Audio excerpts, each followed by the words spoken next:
मनुष्य जाति के कल्याण के लिए एक प्रश्न।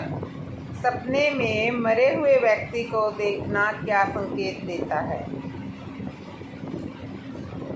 दोस्तों, एक बार देव ऋषि नारद महाराज से मिलने के लिए यमलोक जाते हैं। यमराज देव ऋषि नारद का बड़े प्रेम से आदर सत्कार करते हैं और उन्हें प्रणाम करके यमराज देव ऋषि नारद पूछने लगते हैं कि देव ऋषि यमपुरी में आपका स्वागत है और आपने दर्शन देकर हमारी यमपुरी को शोभा बढ़ा दी है। इस प्रकार ये यमराज के द्वारा स्वागत किए जाने पर देव ऋषि नारद प्रसन्न होते हैं और यमराज को प्रणाम करते हैं और कहते हैं, मृत्यु के देवता महाराज, आपको भी मेरा बहुत सत्कार, मैं अत्यंत सुंदर प्रश्न लेकर आया हूँ। यमराज नारद जी कहते हैं कि देव ऋषि, आपका यमपुरी में बहुत स्वागत है। आपके आने से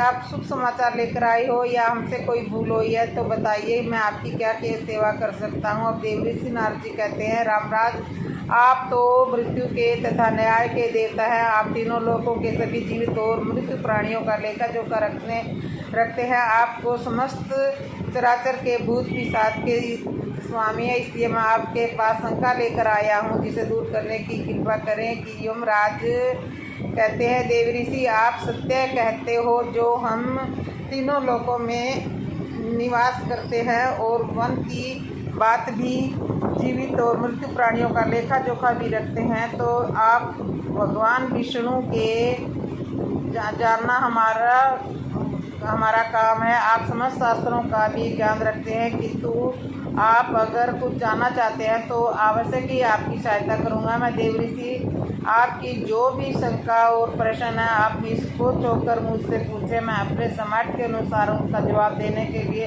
प्रयास करूंगा। देव ऋषि नारद जी कहते हैं, यमराज, मैं पृथ्वी लोक आदि में भ्रमण करके आया हूँ। मैंने पिशाच, प्रेत, कुष्मांड, चंडाल आदि पिशाचनी का कई प्रकार का विचित्र चीज़ें देखी है जो जंगल में निवास करती है। इसके साथ ही मैंने यह भी देखा कि सभी दुष्ट शक्तियाँ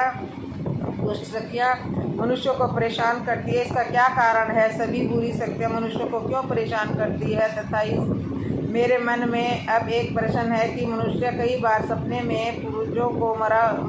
मरे हुए पूर्वजों को देखता है, तो इसका क्या अर्थ होता है? सपने में मरे हुए लोग दिखाई देना का कौन से संकेत होते हैं? मैं समस्त मनुष्य जाति के कल्याण के लिए इस प्रश्न के उत्तर को जानने के लिए आया हूँ। नारद जी के प्रश्न सुनकर यमराज जी कहते हैं, देव ऋषि, आपने समस्त मानव जाति के कल्याण की उचित की भलाई के लिए प्रश्न पूछे। मैं आपको इन सभी प्रश्नों के उत्तर का जवाब देता हूँ, किंतु उससे पहले मैं आपको अत्यंत पवित्र कथा सुनाता हूँ। इस कथा में हम मिलेंगे। आप इस कथा को ध्यान से आवश्यक सुने। जो भी मनुष्य इस कथा का श्रवण करता है, मैं उसके 32 अपराध माफ करता हूँ। तब नारद जी कहते हैं, हे धर्मराज, आप मुझे यह महान कथा सुनाइए, मैं इसे ध्यान से सुनूंगा। दोस्तों, फिर यमराज देव ऋषि नारद महान कथा सुनाते हैं। एक समय की बात है, मध्य देश में एक अत्यंत शोभायमान नगरी थी जहाँ पर एक सेठ अपने 5 भाइयों के साथ निवास करता था। सेठ और उसके बच्चों का विवाह हो चुका था और सभी बड़े प्रेम के साथ एक दूसरे के साथ रहते थे। सेठ के पास किसी चीज़ की कोई कमी नहीं थी। उसके पास भाई बहुत मेहनती थे, खेती बाड़ी करते थे। नगर के सेठ जितना कोई धनवान नहीं था। वह सारी संपत्ति सेठ उसके पूर्वजों से ही प्राप्त हुई थी। सेठ के पूर्वज महादानी और दयावान थे। वे सभी दान धर्म और अनेक प्रकार के यज्ञ हवन और धार्मिक कार्यों में किया करते थे, किंतु सेठ कंजूस स्वभाव का था और उसके अंदर पूर्वजों के लक्षण नहीं थे। सेठ न तो दान करता था और न धर्म करता था, ना हवन आदि का कार्य करता था। सेठ ने धन को बहुत इकट्ठा किया, किंतु उसने ना ही कभी अपने धन का सदुपयोग नहीं किया। उसने कभी किसी को कुटी कोड़ी भी दान में नहीं दिया और ना ही उसने कभी भोजन कराया। और सेठ के पूर्वज ये सब कुछ करते थे। गरीबों को वस्त्र तथा अन्न दान किया करते थे, लेकिन सेठ कभी नहीं करता था। इसके अनुसार नहीं किया। वह हमेशा ही धन कमाने और धन का संचय करने में लगा रहता था, जिससे उसके पास बहुत सारी धन संपत्ति इकट्ठी हो गई। जिससे उसके पास पूर्वजों का अपने पुत्र का व्यवहार ठीक नहीं लगता था।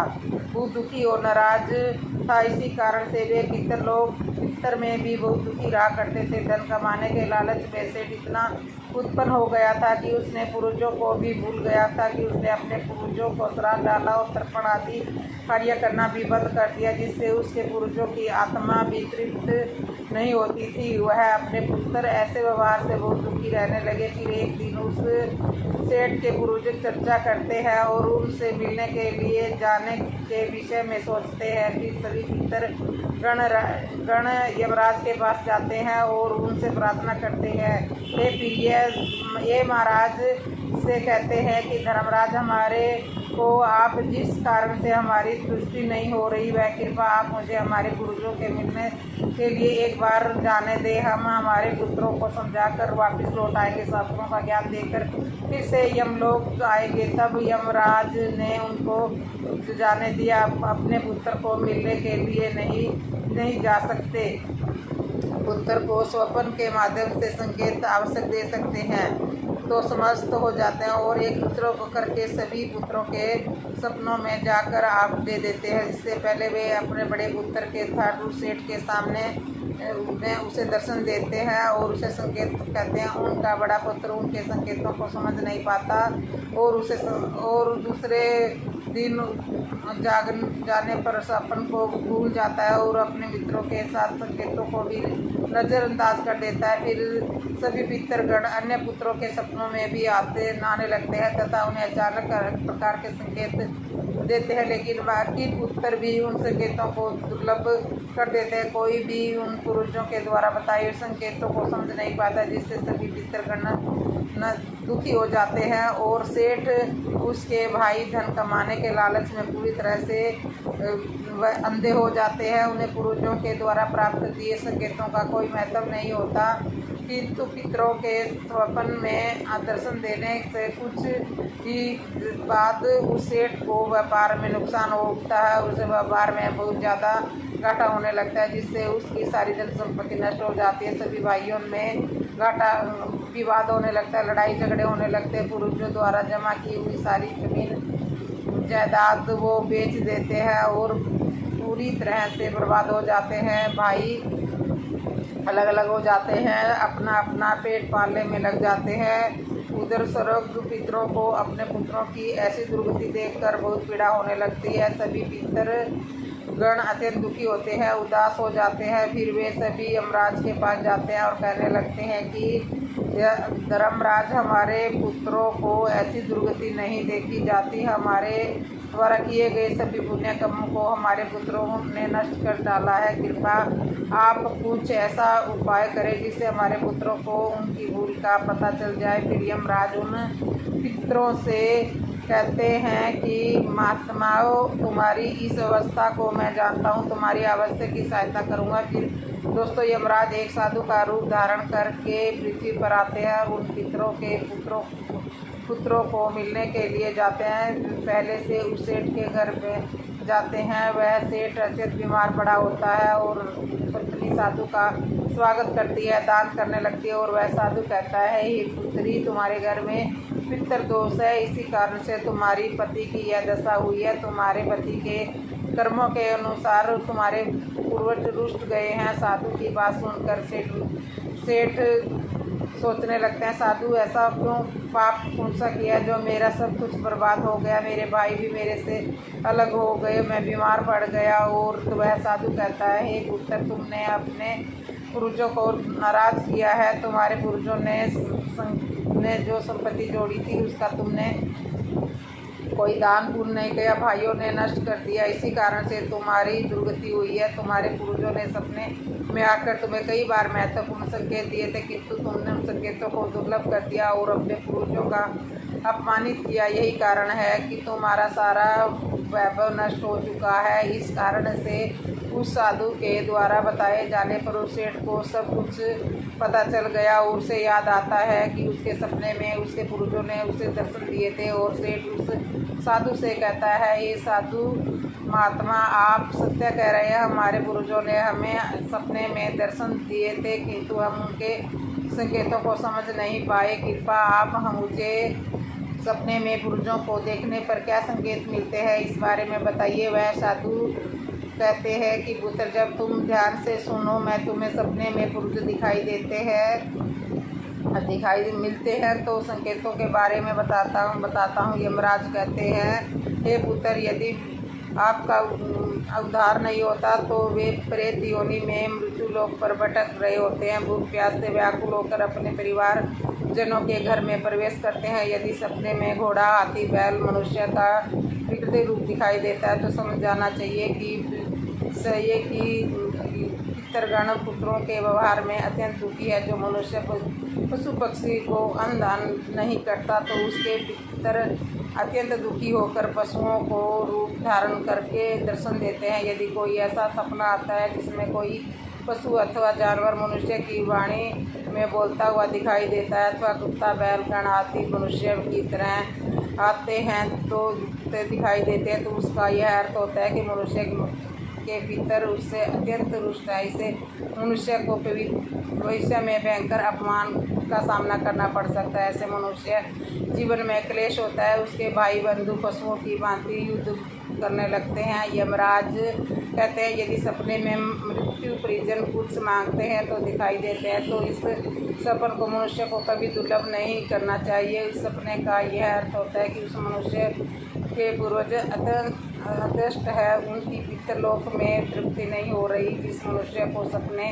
में उसके मृत्यु पूर्वजन कुछ मांगते हुए दिखाई देते तो उस मनुष्य का सारा अन्न भंडार समाप्त हो जाता है। वह घोर दरिद्र में पड़ जाता है, वह भिखारी बन जाता है, भंडार समाप्त हो जाता है। इसलिए मनुष्य को तुरंत ही अन्न का दान करने अपने मृत पुरुषों को संतुष्ट करना चाहिए। यदि सपने में पुरुष क्रोधी अवस्था में दिखाई देते तो उस मनुष्य के पूर्वजन उसके कार्यों में संतुष्ट नहीं है। वह मनुष्य जो भी कार्य अथवा व्यापार कर रहा है उसे उस समय नुकसान आवश्यक उठाना पड़ता है, उसे उस समय नुकसान आवश्यक उठाना पड़ता है, व्यर्थ हो जाता है और उसका कोई फल नहीं मिलता।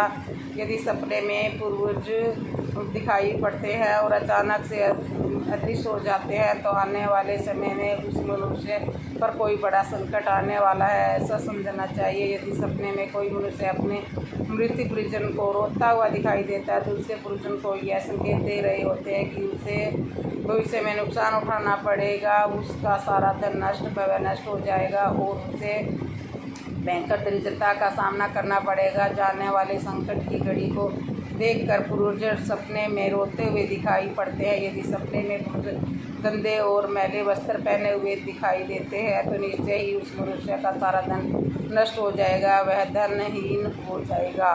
तब वह साधु कहता है, हे पुत्र, यदि कोई भी इस प्रकार के सपने दिखाई पड़े तो उन्हें अपने पूर्वजों का स्वपन करने के लिए दान, धर्म, तर्पण, श्राद्ध आदि करना चाहिए, कर्म करना चाहिए, जिससे तुम्हारे सभी कष्ट दूर हो जाएंगे। साधु की बात सुनकर उस सेठ को अपनी गलती का एहसास हुआ और वह तुरंत ही अपने भाइयों के पास गया और अपनी साधु के द्वारा बताई सभी भाइयों को समझ में आ जाता है कि उसके पूर्वज उन्हें सपने में आकर संकेत दे रहे थे। फिर भी भाई मिलकर नदी के तट पर जाते हैं और अपने पूर्वजों के लिए श्राद्ध तर्पण करते हैं, दान धर्म कार्य करते हैं, अपने पितरों को संतुष्ट करते हैं और फिर एक दिन उनके पूर्वज उनके सपने में आकर उन्हें दर्शन देते हैं और उन्हें नाना प्रकार के संकेत देते हुए यमराज नारद जी कहते हैं कि देवऋषि, जब मनुष्य के पूर्वज संतुष्ट होते हैं तब मनुष्य को अनेक प्रकार के संकेत प्राप्त होते हैं। यदि सपने में मृत्यु परिजन सिर पर हाथ फेरा पर दिखाई देते हैं तो उस सपने का अर्थ यह होता है कि बहुत अधिक प्रसन्न है। पूर्वज यह संकेत दे रहे हैं कि उस मनुष्य के जीवन में सब कुछ अच्छा होने लगता है। तभी पूर्वज मनुष्य की ओर हाथ बढ़ाते हुए दिखाई देते हैं। पूर्वजों का यह संकेत है कि मनुष्य जो भी काम करे उससे संतुष्ट है और वह उस कार्य में आवश्यक ही सफलता प्राप्त होगी। यदि सपने में पूर्वज सपन दिखाई देते हैं, उनके मुखमंडल पर तेज दिखाई देता है और उनके वस्त्र चमकीले और सफ़ेद रंग के होते हैं तो प्रियजनों को मुक्ति मिल चुकी होती है। ऐसा सपने में पूर्वजन दूर आकाश में बादलों में बैठे हुए दिखाई देते हैं, तो उस मनुष्य के पूर्वजन अत्यंत प्रसन्न और उन्हें आशीर्वाद दे रहे होते हैं। इस प्रकार से उन सभी भाइयों को पूर्वजों के द्वारा शुभ संकेत प्राप्त हो गए। उनका खोया हुआ सारा धन संपत्ति वापिस आ गए और सभी भाई मिलकर आपस में प्रसन्न रहने लगे और सुखपूर्वक 100 वर्षों तक जीवन व्यतीत करके बैकुंठ पितर लोग चले जाते हैं। तो दोस्तों, ये वीडियो कैसी लगी? आपको अच्छी लगी हो तो वीडियो को शेयर करें, कमेंट करें, लाइक करें और बेल आइकन बटन को ज़रूर दबा दें। जय श्री राम।